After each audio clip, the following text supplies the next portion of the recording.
국내에서 소아청소년 다기관 염증 증후군 환자가 한 명 더 발생했습니다. 국내 네 번째 환자인데요. 어린이 괴질로 불리는 이 증상은 심한 경우 다발성 장기 손상 등으로 사망할 수도 있다고 합니다. 관련한 내용 취재기자 연결해 알아봅니다. 조성엽 기자. 네, 보도국입니다. 네, 국내에서 다기관 염증 증후군 환자가 한 명 더 발생했다고요. 어떤 내용입니까? 네, 중앙방역대책본부는 국내에서 코로나19와 연관된 소아 청소년 다기관 염증 증후군 네 번째 사례가 확인됐다고 밝혔습니다.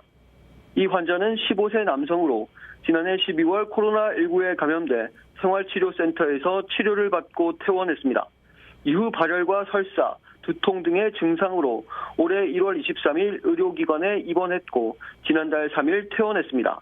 방역당국은 관련 검사와 전문가 검토를 받은 결과 이 환자가 소아청소년 다기관 염증 증후군에 부합한다는 판정을 내렸다고 설명했습니다.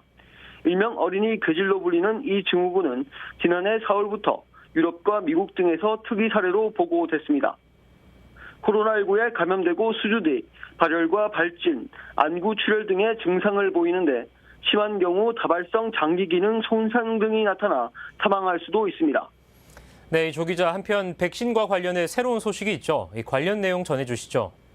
네, 지금까지 국내에 도입된 코로나19 백신은 아스트라제네카 백신 75만 명분, 화이자 백신 5만 8,500명분입니다. 이달 넷째 주와 마지막 주에 각각 50만 회분씩 총 50만 명분이 들어옵니다. 이 물량을 다 합하면 130만 명분이 조금 넘습니다. 보건당국은 여기에 오는 5월 아스트라제네카 백신 350만 명분이 추가적으로 국내에 들어온다고 밝혔는데요. 우리 정부가 아스트라제네카사와 계약한 1,000만 명분 중 상당 부분을 5월에 받게 되는 겁니다. 다음 달까지 국제백신 공동구매기구인 코백스 퍼실리티를 통해 받는 아스트라제네카 백신 105만 명분을 합치면 고령층 접종의 속도가 붙을 전망입니다. 네, 그렇군요. 이 코로나19 발생 상황은 어떻습니까? 알려주시죠. 네, 오늘 0시 기준 코로나19 확진자 수는 465명입니다. 서울 137명, 경기 178명 등 수도권에서만 333명의 확진자가 나왔습니다. 누적 확진자 수는 94,198명으로 나타났습니다. 사망자는 4명이 추가돼 1,652명이 됐습니다. 백신 접종자는 어제 하루 동안 5만 1,100명이 접종받아 총 50만 635명으로 나타났습니다.